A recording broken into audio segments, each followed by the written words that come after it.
Hi hello ನಮಸ್ಕಾರ. Beautiful ಅಡುಗೆ ಮನೆಗೆ ಸುಸ್ವಾಗತ. ಇವತ್ತು ಒಂದು ಸ್ಪೆಷಲ್ ಗ್ರೇವಿ ರೆಸಿಪಿನ ನಿಮ್ಮ ಜೊತೆ ಶೇರ್ ಮಾಡ್ತಾ ಇದ್ದೀನಿ. ಅದು ಕೂಡ ಹೂಕೋಸಿಂದ ಮಾಡುವಂಥ ಒಂದು ಸೂಪರ್ ಆಗಿರೋ ಗ್ರೇವಿ. ಇದಕ್ಕೆ ತೆಂಗಿನಕಾಯಿ ಯೂಸ್ ಮಾಡೋ ಅವಶ್ಯಕತೆ ಇಲ್ಲ. ತುಂಬ ಟೈಮ್ ಕೂಡ ಹಿಡಿಯೋದಿಲ್ಲ. ತುಂಬಾ ರುಚಿಯಾಗಿರುತ್ತೆ. ಚಿಕ್ಕ ಮಕ್ಕಳಿಂದ ಹಿಡಿದು ದೊಡ್ಡವ್ರವ್ರಿಗೂ ತುಂಬಾ ಇಷ್ಟಪಡ್ತಾರೆ. ಹಾಗೆ ತುಂಬಾ ಸ್ಪೈಸಿಯಾಗಿರುವಂಥ ತುಂಬ ಟೇಸ್ಟಿಯಾಗಿರುವಂಥ ಒಂದು ಬ್ಯೂಟಿಫುಲ್ ಆಗಿರುವಂಥ ಹೂಕೋಸಿನ ಗ್ರೇವಿ, ಫ್ಲವರ್ ಅಥವಾ ಗೋಬಿ ಗ್ರೇವಿಯನ್ನು ಯಾವ ರೀತಿ ಮಾಡೋದು ಅಂತ ನೋಡೋಣ. ಅದಕ್ಕಿಂತ ಮೊದಲು ಯಾರೆಲ್ಲ ಇದೇ ಫಸ್ಟ್ ಟೈಮ್ ಈ ರೆಸಿಪಿನ ನೋಡ್ತಾ ಇದ್ದೀರಾ ಅಥವಾ ನಮ್ಮ ಚಾನಲ್ನ ನೋಡ್ತಾ ಇದ್ದೀರಾ, ದಯವಿಟ್ಟು ಲೈಕ್ ಮಾಡಿ, ಶೇರ್ ಮಾಡಿ, ಹಾಗೆ ಕಮೆಂಟ್ ಮಾಡಿ. ಜೊತೆಗೆ ದಯವಿಟ್ಟು ಪ್ಲೀಸ್ ಸಬ್ಸ್ಕ್ರೈಬ್ ಮಾಡಿ. ನೀವು ಸಬ್ಸ್ಕ್ರೈಬ್ ಮಾಡೋದ್ರಿಂದ ನಾನು ಹಾಕುವ ಬೇರೆ ಎಲ್ಲ ರೆಸಿಪಿಗಳು ನಿಮಗೆ ನೋಟಿಫಿಕೇಷನ್ ಮೂಲಕ ಬರುತ್ತೆ, ಹಾಗೂ ನಾನು ಹಾಕಿದ ಕೂಡಲೇ ನೀವು ನೋಡ್ಬೋದು. ಹಾಗಾದರೆ ಬನ್ನಿ ಇವತ್ತಿನ ಈಸಿಯಾಗಿ ಮಾಡುವಂಥ ಹೂಕೋಸಿನ ಗ್ರೇವಿ ರೆಸಿಪಿ ಹೇಗೆ ಮಾಡೋದು ಅಂತ ನೋಡೋಣ.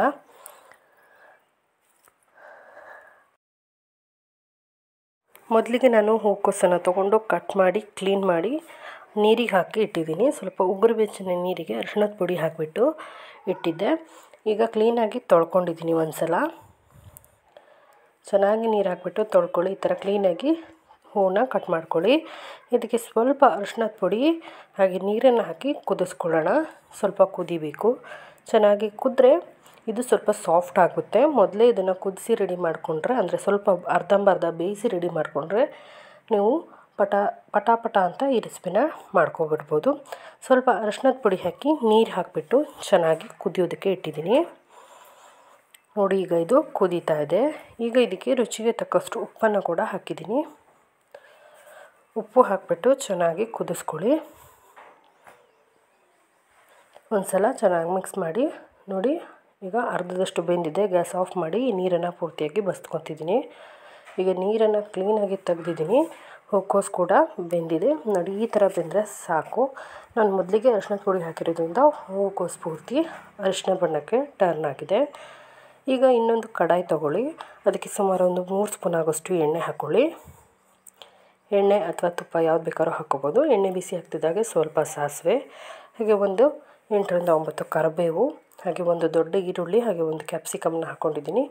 ನೀವು ಕ್ಯಾಪ್ಸಿಕಮ್ ಬೇಡ ಅಂದರೆ ಸ್ಕಿಪ್ ಮಾಡ್ಕೋಬೋದು. ಇದನ್ನಿಷ್ಟನ್ನು ಹಾಕಿ ಒಂದು ಸಲ ಮಿಕ್ಸ್ ಮಾಡಿ. ಈರುಳ್ಳಿ ಸ್ವಲ್ಪ ಕಲರ್ ಚೇಂಜ್ ಆಗೋವರೆಗೂ ಫ್ರೈ ಮಾಡ್ಕೊಳ್ಳಿ. ಸ್ವಲ್ಪ ಕಂದು ಬಣ್ಣ ಬರಬೇಕು, ಅಲ್ಲಿವರೆಗೂ ಫ್ರೈ ಮಾಡ್ಕೋಬೇಕಾಗತ್ತೆ. ಈಗ ಕಲರ್ ಚೇಂಜ್ ಆಗಿದೆ. ಈಗ ನಾನು ಮೊದಲೇ 2 ಟೊಮೆಟೊ ಹಾಗೆ ಒಂದು ಸಣ್ಣ ಶುಂಠಿನ ಹಾಕಿ ರುಬ್ಬಿ ಇಟ್ಕೊಂಡಿದ್ದೀನಿ. ಆ ಟೊಮೆಟೊ ಪ್ಯೂರಿಯನ್ನು ಇದಕ್ಕೆ ಹಾಕೋತಾ ಇದ್ದೀನಿ. ಹಾಕಿರೋಂಥ ಟೊಮೆಟೊ ಪ್ಯೂರಿನ ಚೆನ್ನಾಗಿ ಮಿಕ್ಸ್ ಮಾಡ್ಕೊಳ್ಳೋಣ. ಒಂದು ಸಲ ಪ್ಯೂರಿ ಚೆನ್ನಾಗಿ ಕುದಿಬೇಕು. ಕುದ್ಬಿಟ್ಟು ಅದರಲ್ಲಿರುವಂಥ ಹಸಿ ವಾಸನೆ ಪೂರ್ತಿಯಾಗಿ ಹೋಗಬೇಕು. ಈಗ ನೋಡಿ, ಕುದಿಯೋದಕ್ಕೆ ಶುರುವಾಗಿದೆ.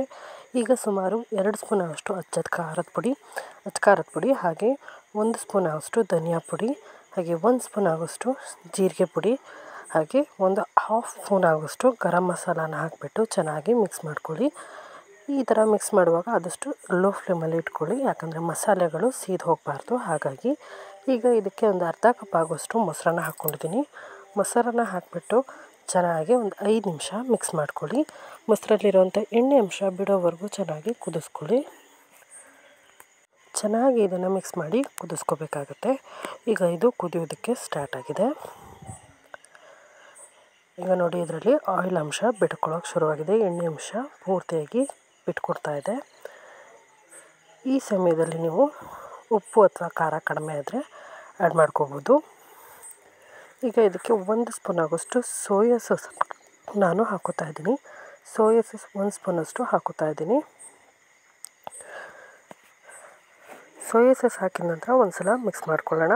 ಇದಕ್ಕೆ ಹಾಗೆಯೇ 1 ಸ್ಪೂನ್ ಆಗೋಷ್ಟು ಸಕ್ಕರೆ ಹಾಕೋತಾ ಇದ್ದೀನಿ. ಸಕ್ಕರೆ ಬೇಡ ಅನ್ನೋರು ಸ್ಕಿಪ್ ಮಾಡ್ಕೋಬೋದು. ಸಕ್ಕರೆ ಹಾಕಿದ್ರೆ ಒಂದು ಎಮ್ಮಿ ಟೇಸ್ಟ್ ಸಿಗುತ್ತೆ, ಹಾಗಾಗಿ ಇಷ್ಟ ಆದರೆ ಹಾಕ್ಕೋಬೋದು. ಈಗ ಇದನ್ನು ಚೆನ್ನಾಗಿ ಮಿಕ್ಸ್ ಮಾಡ್ಕೊಳ್ಳೋಣ ಒಂದು ಸಲ.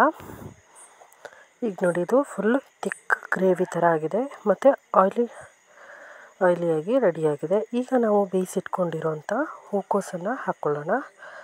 ಹೂಕೋಸನ್ನು ಹಾಕಿಬಿಟ್ಟು ಸ್ಲೋಲಿ ಇದನ್ನು ಮಿಕ್ಸ್ ಮಾಡಬೇಕು. ಮಸಾಲೆ ಪೂರ್ತಿಯಾಗಿ ತಾಗೋ ಥರ ಸ್ಲೋ ಆಗಿ ಮಿಕ್ಸ್ ಮಾಡ್ಕೊಳ್ಳಿ. ಈಗ ಇದಕ್ಕೆ ಸ್ವಲ್ಪ ಉಪ್ಪು ಹಾಕ್ಕೊಂಡಿದ್ದೀನಿ, ಹಾಗೆ ಸ್ವಲ್ಪ ಕೊತ್ತಂಬರಿ ಸೊಪ್ಪು ಹಾಕ್ಕೊಂಡು ಚೆನ್ನಾಗಿ ಇದನ್ನು ಮಿಕ್ಸ್ ಮಾಡ್ಕೋಬೇಕು. ಹಾಗೆ ಇದರಲ್ಲಿ ಬೇಯಿಸಿರೋಂಥ ಏನು ಹೂಕೋಸಿನ ನೀರಿದೆಯಲ್ಲ ಅದನ್ನು ಕೂಡ ಸ್ವಲ್ಪ ಹಾಕ್ಕೊಂಡಿದ್ದೀನಿ. ಮಸಾಲೆ ಏನಾದರೂ ಕಡಿಮೆ ಅಂತ ಅನಿಸಿ ಮಿಕ್ಸ್ ಮಾಡ್ಕೊಳ್ಳೋಕೆ ಆಗ್ತಿಲ್ಲ ಅಂದರೆ ನೀವು ಬೇಯಿಸಿರೋಂಥ ನೀರನ್ನು ಹಾಕ್ಕೋಬೋದು. ಈಗ ಇದನ್ನು ಮಿಕ್ಸ್ ಮಾಡಿಬಿಟ್ಟು ಜಸ್ಟ್ ಒಂದು 5 ನಿಮಿಷ ಬಿಸಿ ಮಾಡಿಕೊಂಡ್ರೆ ರುಚಿಯಾಗಿರುವಂಥ ಹೂಕೋಸಿನ ಯಮ್ಮಿ ಗ್ರೇವಿ ರೆಡಿಯಾಗಿದೆ. ಈ ರೆಸಿಪಿ ಒಂದ್ಸಲ ನೀವು ಟ್ರೈ ಮಾಡಿ. ದೋಸೆ, ರೊಟ್ಟಿ, ಚಪಾತಿ ಅಥವಾ ಅನ್ನಕ್ಕೂ ಕೂಡ ಸಖತ್ತಾಗಿರುತ್ತೆ. ಈ ರೆಸಿಪಿನ ಟ್ರೈ ಮಾಡಿ ಹೇಗೆ ಬಂತು ಅನ್ನೋದನ್ನ ಕಮೆಂಟಲ್ಲಿ ತಿಳಿಸಿ. ಇದೇ ಥರದ ಹೊಸ ರೆಸಿಪಿಗಾಗಿ ನಮ್ಮ ಚಾನಲ್ನ ಸಬ್ಸ್ಕ್ರೈಬ್ ಮಾಡಿ, ಹಾಗೆ ಲೈಕ್ ಮಾಡಿ, ಶೇರ್ ಮಾಡಿ, ಕಮೆಂಟ್ ಮಾಡಿ. ಇದೇ ಮೊದಲನೇ ಸಲ ನೋಡ್ತಾ ಇರೋರು ಪ್ಲೀಸ್ ಸಬ್ಸ್ಕ್ರೈಬ್ ಆಗಿ. ಇನ್ನೊಂದು ಹೊಸ ರೆಸಿಪಿ ಜೊತೆ ಸಿಗ್ತೀನಿ. ನಮಸ್ಕಾರ.